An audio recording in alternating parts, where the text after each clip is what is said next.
Welcome aboard the Tabletop Express. I am back once again with Anthony, Board Game Dads. I'm excited tonight. We got a fun topic up to discuss our favorite roll and write games, but I think we need to clarify something right up front when we say roll and write games. We talked about this before, and when we're saying roll and write, we really mean the game with the dice. Because this category has kind of evolved over the past, I'd say, few years at least. Oh, absolutely, absolutely. There's a lot of versions of some older existing games that have roll and write, implementations of them now, and yeah, they're coming out like hotcakes. Yeah, and a lot of games that I think people put in the roll and write category end up being ones that are what you and I at least have discussed as flip and write. So we'll hit on flip and write at another time. But today we are talking about games that are strictly roll and write, meaning there are dice involved in some way or form. Doesn't mean there's no cards. It just means we're really focused on the dice part. But that said, let's start with you, my friend. And let's talk about the first one that you've got up for discussion tonight. Sure. So this first one is a good pick for us because it's the dice roll and write version of an existing game that we cannot really play with only two players, and that's Settlers of Catan. Settlers of Catan, or just Catan now it's called, is a pretty old game at this point. There's been multiple versions. If you've never played it, you should check it out. Some people really don't like it, but I think there is definitely a place for it in the hobby. You want to be wary of who you play this game with, though, because it has been known to end or alter some relationships throughout its time on the table. But luckily, this is a much friendlier, scaled down version, Catan, the dice game. It has many of the same mechanics, sort of, as Catan, in that you're gathering resources to build either roads or cities or settlements and things like that. The biggest difference is you're rolling dice to collect these resources. So this has a very familiar mechanic that, if anybody's ever played Yahtzee before, should recognize, where you roll all the dice. You can kind of keep some off to the side, roll again, and I think you can roll a second time, I think up to 3 times. And basically just look at what you've gathered on the dice, the faces of the dice, and you do one of those building actions where you can get a person. What's cool about this version is it's really small, it's portable. Laura and I used to take this to the bar back in the before times when we could play games out in public places without fear of COVID. But that's a topic for another day. And yeah, it's a good implementation of a game that you can't just play with 2 people. And I will add, there's 2 different sides to the score sheets in this game too. So they have a little bit of a variation on Island 1 versus Island 2. Have you played this ever? I've never played the dice version. I've played a lot of variations of it. Sure. I think I've worn a little thin on the game over the years, just because I think a lot of games have come out that do a lot of things better. But you cannot discount the importance of this game in terms of the base and core game. And I'd give the dice version a try. I have found I like a lot of dice version of game where I don't like the main game, or I wouldn't want to get the main game to my table as often, right. So to me, that's definitely a big piece of the puzzle. Bear with me. I think my one knock on it is I think the replayability of it overall is on the lower end, which I guess is true for a lot of roll and writes. But I don't know, for this one, it sometimes feels like you're really doing the same thing over and over again. But that's why you don't play it that often. Well, let me tell you, the one that I have for my first discussion tonight is actually one I think you have it. I find it interesting. And what's interesting about this game overall is, one, there's 2 ways to play. It has kind of a solo mode in it. It's got something that you can do that I believe they called adventure mode. And then it's got the version you can play with your friends. And this one, to me, is on my list for a few reasons. And that one is, well, nothing more than roll and write Settlers. It's Imperial Settlers Roll and Write is the official title, actually. You can see they've got these score sheets. They've got all this stuff. And what's neat about this, I like the Imperial Settlers world. The world is great. When it comes down to it, this game, a lot of fun. You're collecting resources and making choices on where you're going to spend those resources, ultimately with the goal of getting the most points. The reason I point out that there's 2 score sheets, by the way, and you can see some of them here, but I want to just kind of point it out.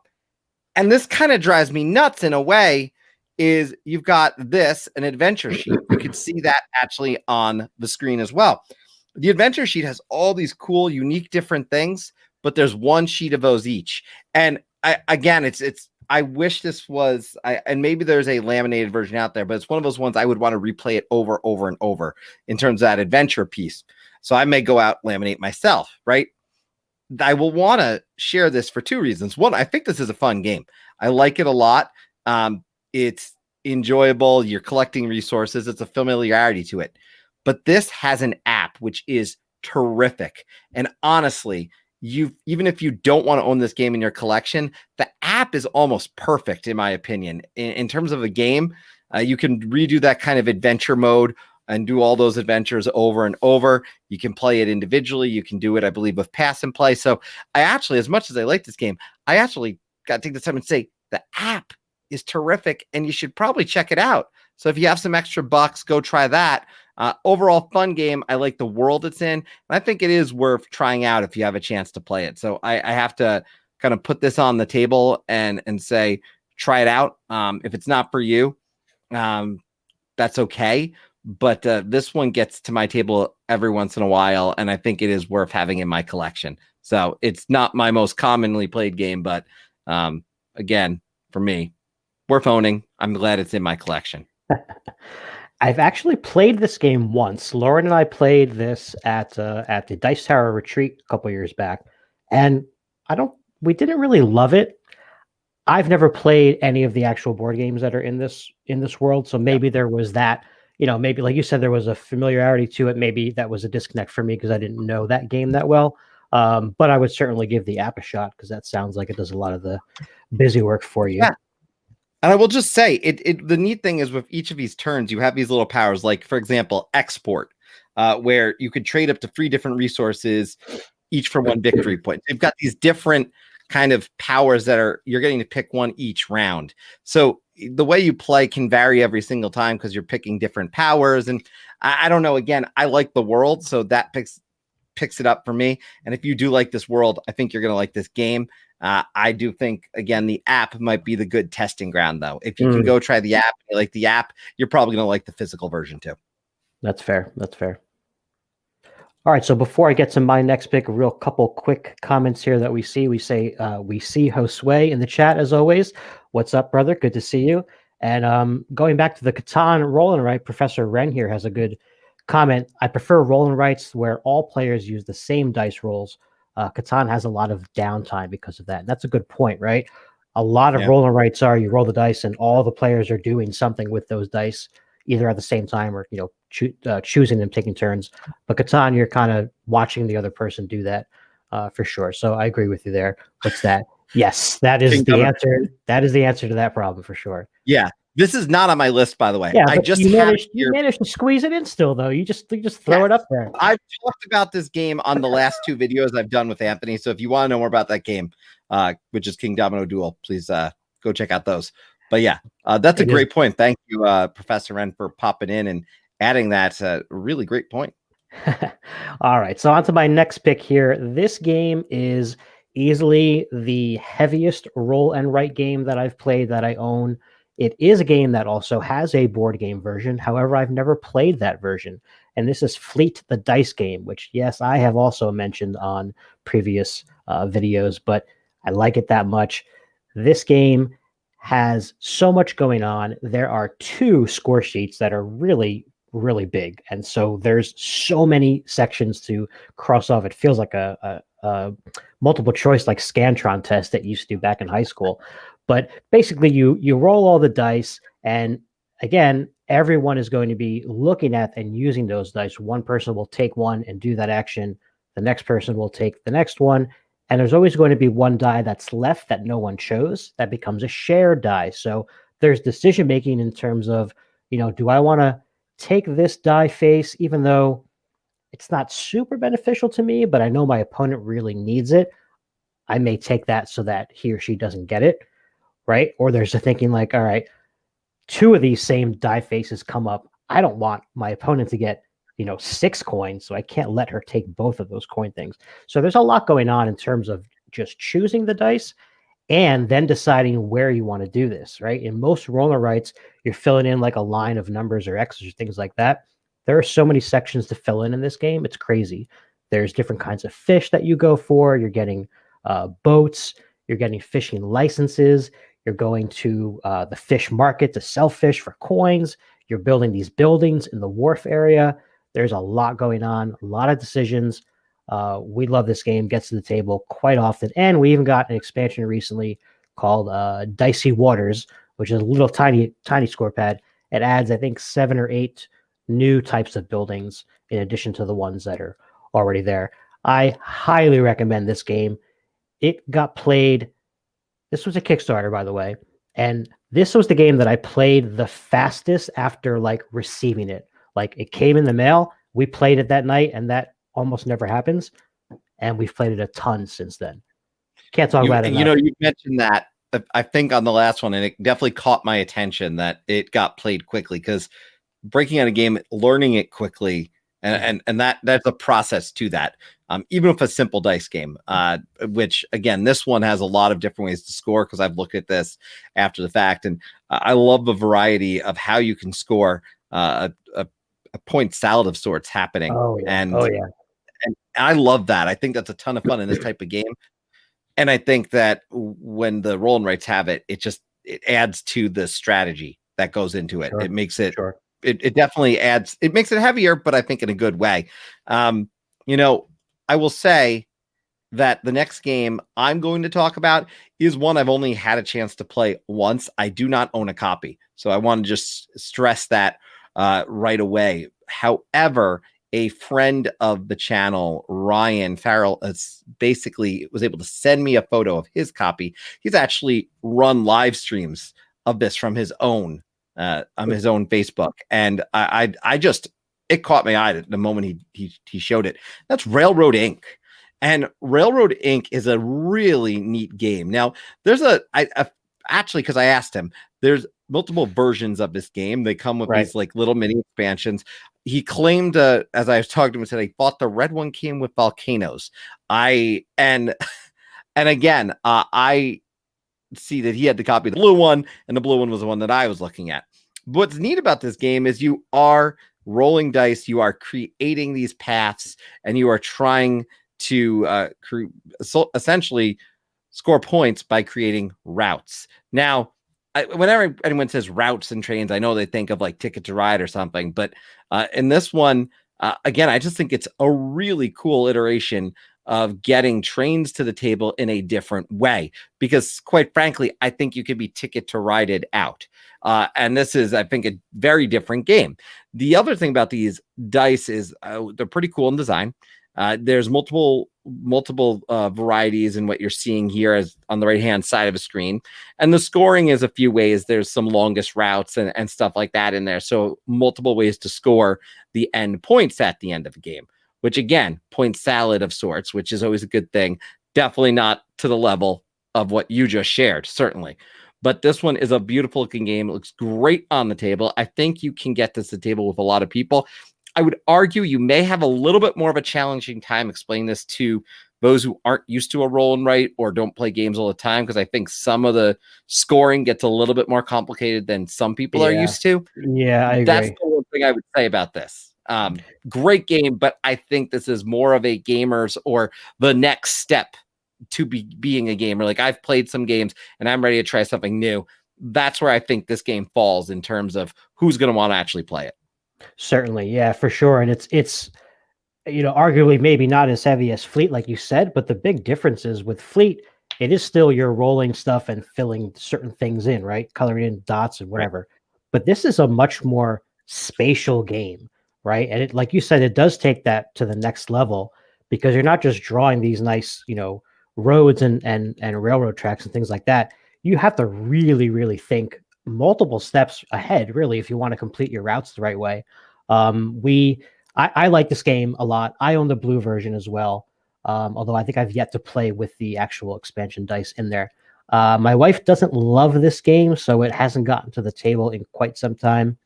At one point, we did try to teach our neighbor, who we've gotten to play many, many games with us, and she's always a good sport and learns everything. We sat down to Railroad Inc. I told her a couple of rules, and she was like, "I can't do this." Yeah. And I totally got why. I totally got why. Like, I didn't try to convince her, like, "Oh, it'll be okay." I get it. It's not. It's if it doesn't feel right for you, it's a lot of thinking. You're not going to enjoy it. Yeah, I agree. I think, though, I will say it does truly stand out as a great game, and as a game that if someone's familiar with and you want to take them to a new level, this is actually a great test. I mean, I think if they suddenly can take an interest in this after playing some other games and they can do this, they can handle a lot more. So in that way, it could be pretty useful in kind of telling when you're ready to go to that next level of game. So, Agreed. But I know you've got another one that is quite popular, I'm sure, with many people who may be watching right now. And it's definitely a familiar one. Yeah, I think so. So this next game is called Quinto, which is, I guess, the most typical looking roll and write game on at least my list, in that it's a real small score pad, as you can see there, with just some rows that have some symbols, and you're going to be writing numbers in those rows. You have to write these numbers in ascending order from left to right, but you can skip around where you put them. Now, the big difference between this and, say, a game like Quicks, where you're adding a couple of dice together, you can choose in this game to roll 1, 2, or 3 dice. So you can give yourself kind of a range of what totals you're looking for. Obviously, you're not guaranteed to get them, but there's a little variability in that. Also, you notice that some of the shapes in those rows are circles and some of them are pentagons. The pentagons line up in the columns, and as another way to get extra points, if you're able to fill in that whole column, you'll get, I believe, the largest number that you have in that pentagon shape. Like other roll and writes, there are some penalties in this game. Like if you can't make a move, you can't write a number, you have to take an X or whatever, and you lose 5 points, I think, in this one. But another real simple one, very easy to teach, very portable, doesn't take up a lot of room, and plays pretty quickly.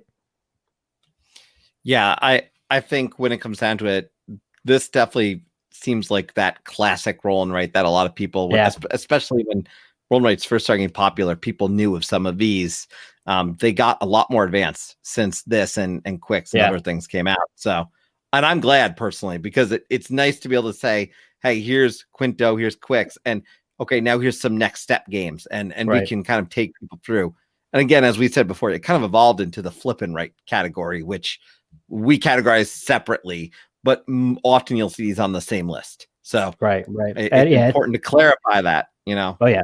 And it is a crowded genre, the roll and write. Like we said earlier, personally, I'm not getting tired of it because I think there's enough of them coming out, and there's enough that I like. So go ahead and keep making them. There's not too many.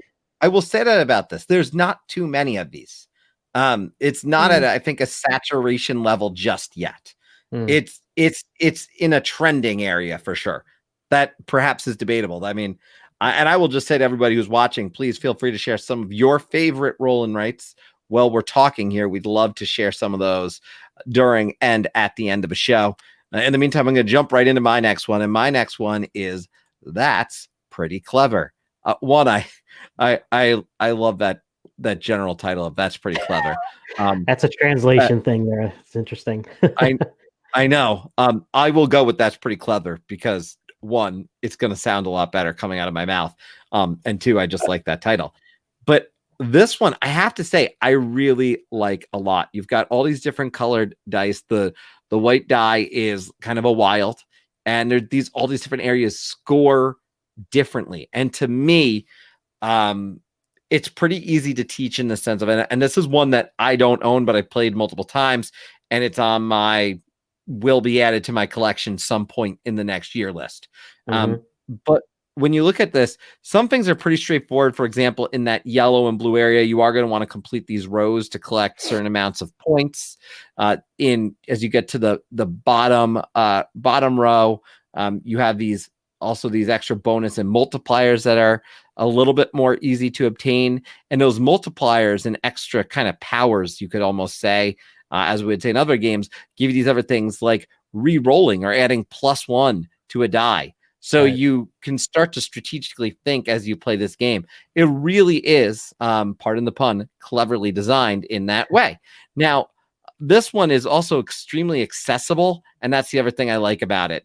You could teach this one, again, fairly easy, and for me, that's a big part of it. I want a collection of roll and writes of varying levels, and this is what I'm going to be able to pull to the table with my family, with my son's friends, and we're going to be able to teach this, play this in a short amount of time. So if that's something you're looking for, this definitely does that. And it falls in that, I don't want to say standard price range, but it's that $15 to $25 price range that a lot of these great roll and write games actually fall in. So I don't know if you've played this one. I have played this one time. I played it once at a board game cafe. I forget. I think it was in New York City somewhere. And we liked it. Yeah, we liked it a lot. Haven't picked it up, but definitely enjoyed it. There, we should note there's another one called Twice as Clever, right? Yes, Twice as Clever. And I don't know what the difference is. There's probably just different ways to score on that score sheet, I would imagine. By the way, we do have Bad Kitty saying all my favorite roll and writes are actually flipping rights. Welcome to Cartographers. We'll get to these on a future episode, I promise, because all great games too. Yes, and Anthony, I actually over 2020 played Welcome to over Zoom once or twice. So Welcome to is definitely on the list, and I love Cartographers. You want to talk about Cartographers, I'll talk about it all day long. I love that game. But we're not talking about Cartographers now. You got another game coming up on your list. Yep. So this is another small one. I picked this one because I feel like it's the most under the radar sort of one that hasn't really, I don't hear get talked about very often at all. And it's called Harvest Dice. One of the reasons why I really like this one is it combines two things that my wife and I really enjoy about games. It's a roll and write for one, and it's also about food. We love gardening, things like that. We love the outdoors. And in this game, you get to use, if you want, colored pencils because you're actually drawing tomatoes, carrots, and lettuce. So you're not just writing X's or writing numbers. You're drawing little tiny vegetables. I know you can use colored pencils in any roll and write, but for this one, it looks kind of cool because, it's colored vegetables. It looks cool when you're done. It looks a lot simpler than it is. It's not super complicated by any means, but there's, again, another little bit of a spatial element to it in that when you're planting these vegetables, once you plant one type, say carrot, your other carrots do have to be adjacent to that square as the game goes on. But basically, you just roll these different colored dice that represent the different vegetables. And on the score sheet, there's columns with the different amounts of pips on the die. And that's where in that column, you're going to draw that particular vegetable. If you choose not to plant vegetables, you can also feed the pig. So on the lower left of the score sheet, you'll see a big pig chart. All you would do is choose that die. Let's say there were 5 pips on it. You would cross off 5 little dots on that pig thing. That's going to get you points and the ability to alter some dice rolls throughout the game. So it does pay to send some veggies over to the pig every now and then.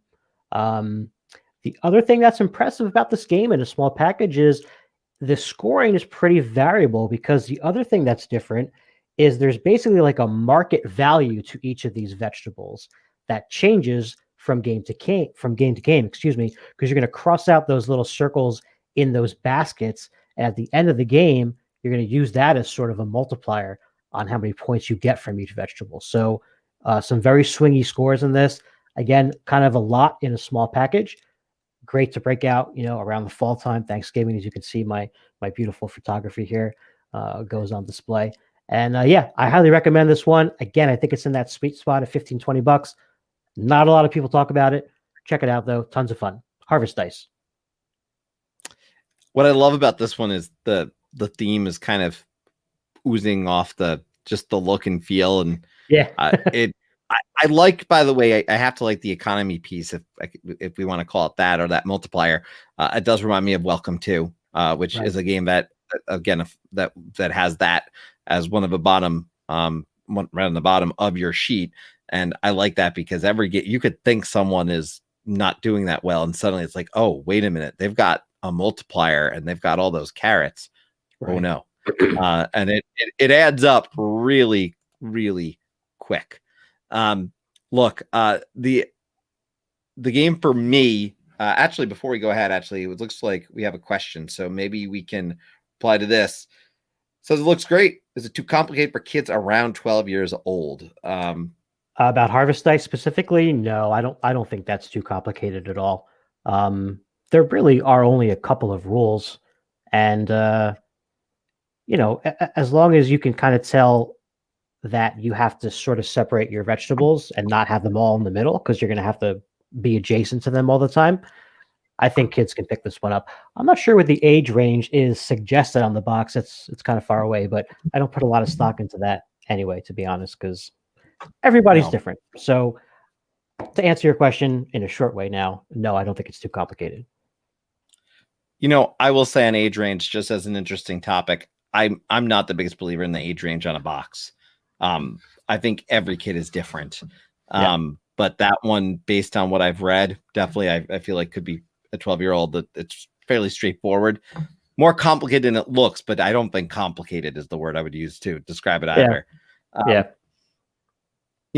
For me, I wanted to share a game that jumped out to me. I ended up pre-ordering this after seeing it PAX Unplugged, playing it on actually one of the tables that was designed by this company. And that's always unique to me, that the fact that this company made board game tables and then they decided to make a game, but they made tables first, from my understanding. And that is none other than On Tour. Now, On Tour, I should note, has a Europe version and a USA version. The game is the same. What you are doing is you are rolling these nice chunky die, and you got two of them, and numbers are going to be coming up, and those numbers are going to be what you're filling in across all these locations on the map. What you want to do is make a route connecting numbers from essentially 1 to 100. It's a little complicated because you have some bonuses that can occur. You have, for example, on some of these cards, just a different state that if you were to put it in that, you're going to get a little bit of an extra, reasoning to want to go there. It's going to make it so you're going to make your life a little bit easier, because essentially in this game, you're marking numbers in, but when you can do things in these ideal places, you essentially can put a star, which means you can go any number in order through. So you are strategically trying to go through. 3 cards are going to actually come down, and you're picking essentially 2 routes on each round. And then at the end of the game, you're seeing who made the longest route. So here we are, another longest route. This is a game certainly that has dice. It is certainly a roll and write in that way. But I have to say, it comes with these gorgeous boards. The boards that you're looking at flip over, and you've got Europe on one side, United States on the other, the dry erase, all right there. So the quality of this game is top notch. And this does get to my table every once in a while throughout the year. And this will get probably 10 plays, 15 plays in a year. It's not going to be the game that I take with me on a trip, because as Melissa points out, thank you, Melissa, because this is perfect timing. It is a pretty large box. This box is not small. This is the box. As you can see, it covers a lot of my head. And that's not small either. But I will say, great game. Highly recommend it. If you can get this in your house, it's definitely, like I say, not one you're probably taking on long trips, but definitely worth owning and sharing with friends, family. And hypothetically, if you gave one of these boards to a friend or family member, you could do this over Zoom. So that's the other thing I got to point out. I could give, because I've got plenty of boards, 1 or 2 boards over to you and Lauren, and I could say, hey, let's play sometime. And to me, that's neat part of it. It just means someone's got to take over rolling and drawing the cards. So to me, that's a winner, especially nowadays when I'm trying to get games in with people. Right.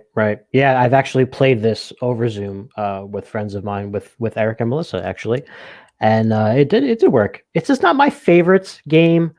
A couple things. I think the board looks cool. It is big, but it looks really cool.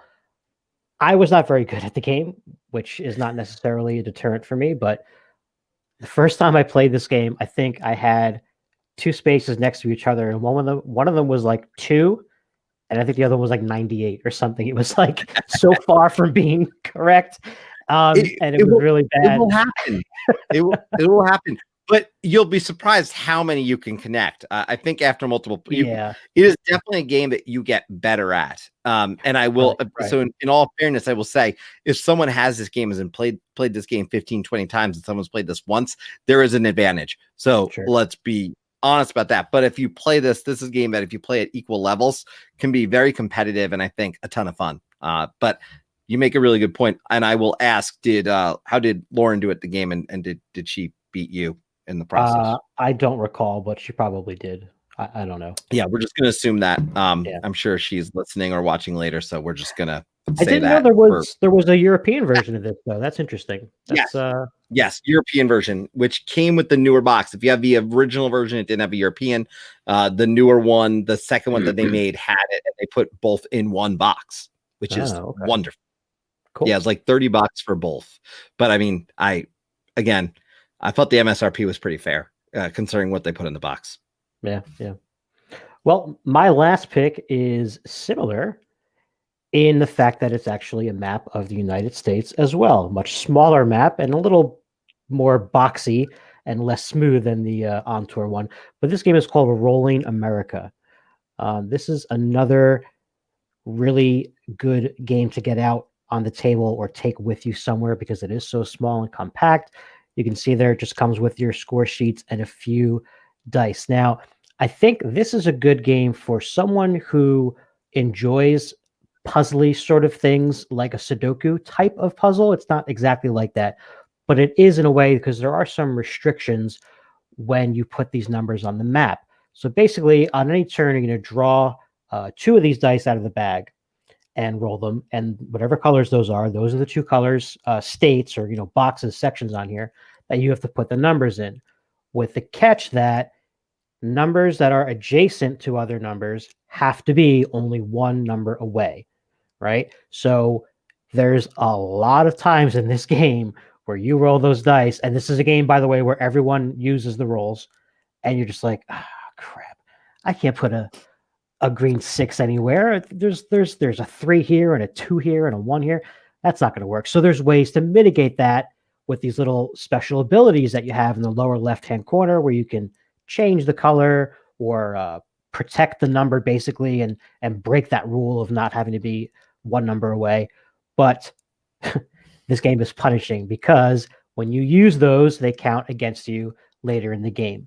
The twist on this is this game, you win by getting the lowest score. So it's sort of like golf in that aspect. You're counting up at the end of the game all the X's on your map.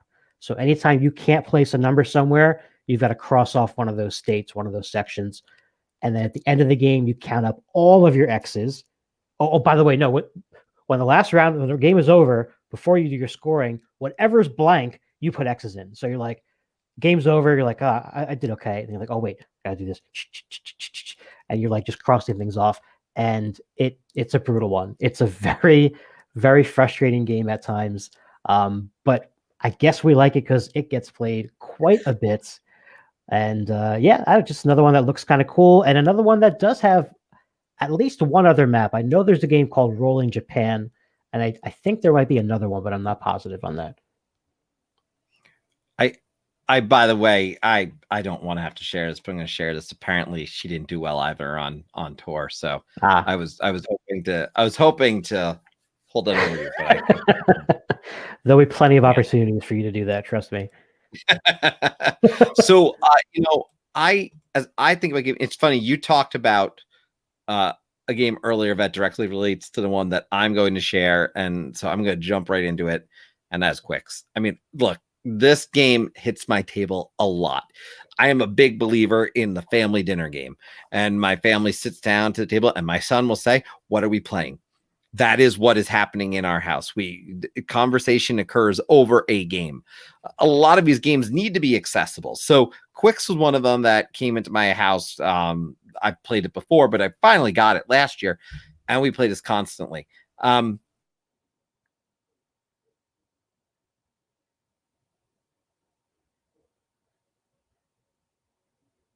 Nope. Did we lose Chris again?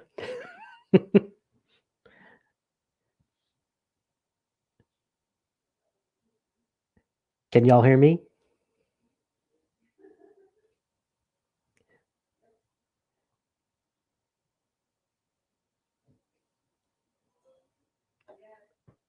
All right, so I'm going to assume that you can hear me, and by my phone making a noise makes me think that you can as well.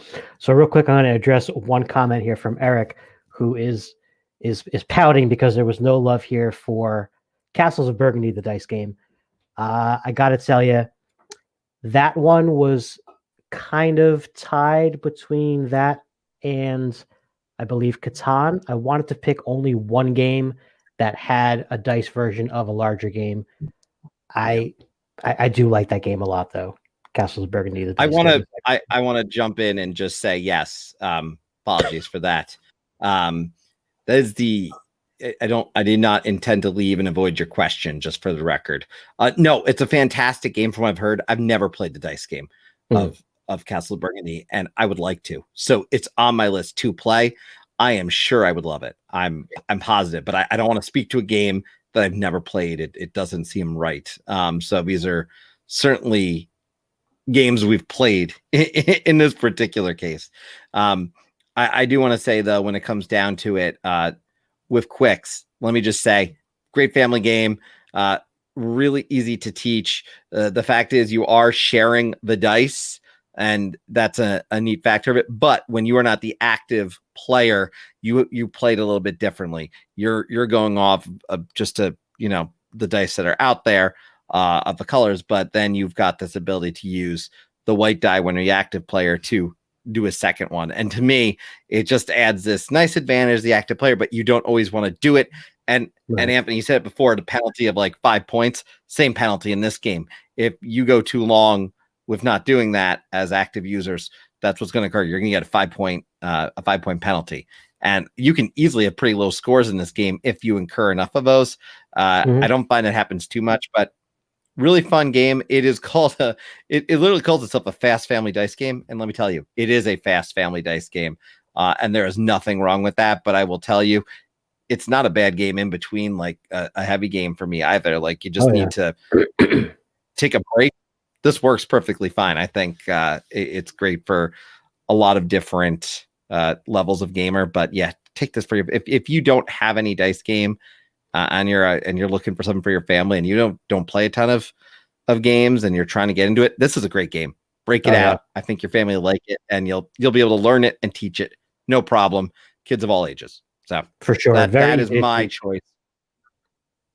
Yeah, Qwixx. So that is what I will be saying. Again, these are not like ranked. Like this is not my number one. These are just 5 of our favorites, and it's hard to say. It's hard to say where that Castle of Burgundy dice game would go because I've heard really good things. So I'd love to check that out. If it is really anyone good. has a like Castle of Burgundy, send it our way. Game, you'll like it. Yeah, I'm sure I would.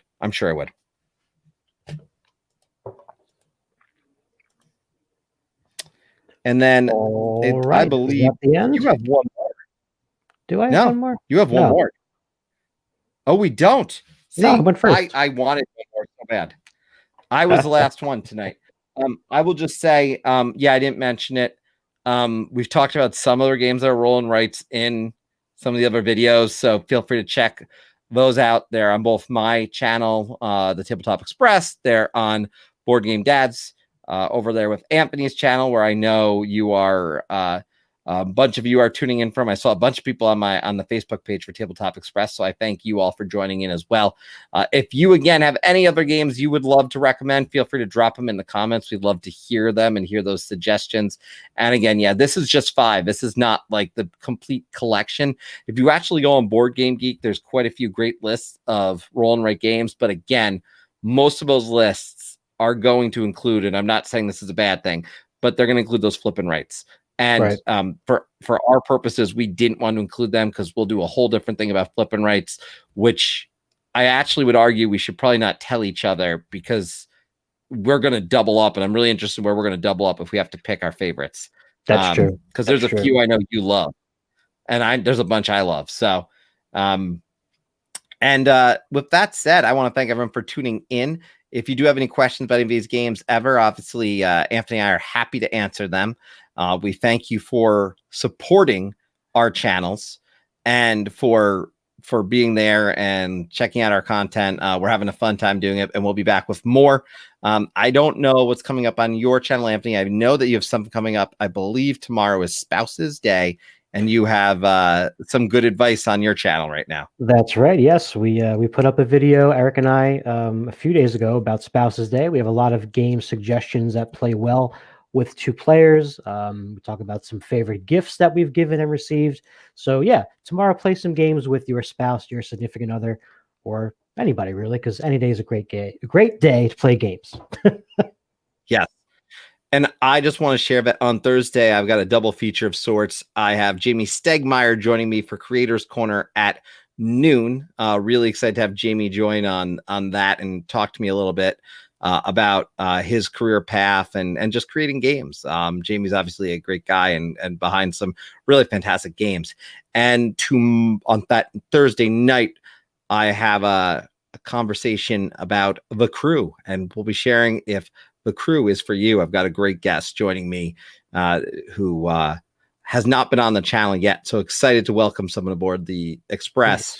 Nice. Yeah, tune in noon on Tabletop Express. Jamey Stegmaier.